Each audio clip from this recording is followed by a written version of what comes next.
Josette Rispal a un univers à elle qui est complètement étonnant, féerique, poétique, qui dégage quelque chose de sacré. Et vous pouvez voir au cours de cette exposition différents éléments de son talent, à savoir aussi bien ce qu'elle appelle des chiffonnettes, c'est-à-dire ces sortes de poupées un peu magiques, recouvertes d'objets, de décorations qui permettent de les animer, de leur donner une vitalité exceptionnelle.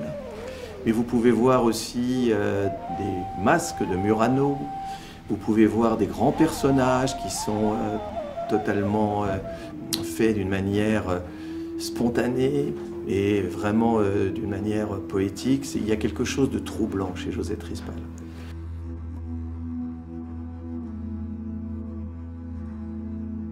Alors il faut savoir que Josette Rispal a une enfance qui était une enfance où elle était très solitaire, où elle a dû, de par ses origines paysannes, souvent s'adapter à une vie qui n'était pas très facile.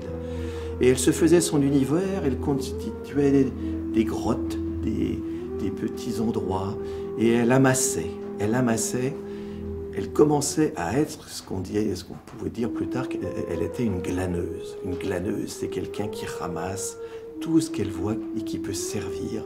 Elle faisait déjà, sans le savoir, la transmutation d'objets, souvent ce qui ne servait plus à rien, des rebuts, des déchets. Elle opérait déjà cette transmutation.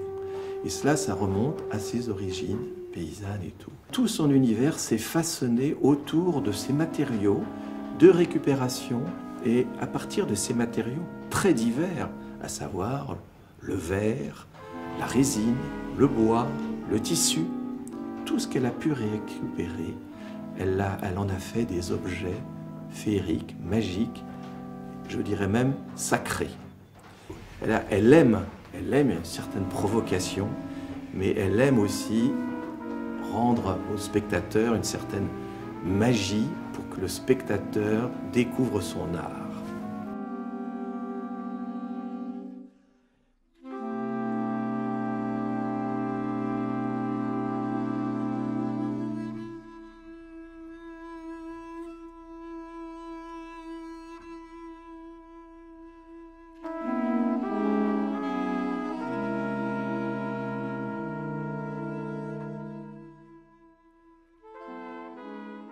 Alors cette exposition, Josette Rispal, elle a un titre, ce titre c'est Les Obsidiens en mouvement. Elle est originaire de l'Auvergne, du Cantal.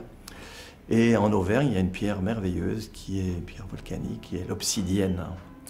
Et un jour, Josette nous a dit qu'elle avait rêvé que des obsidiens venaient débarquer sur la terre, que ces êtres animés avaient des grands yeux et qu'ils voyaient d'une manière extraordinaire ce que nous, les humains, nous ne pouvions voir.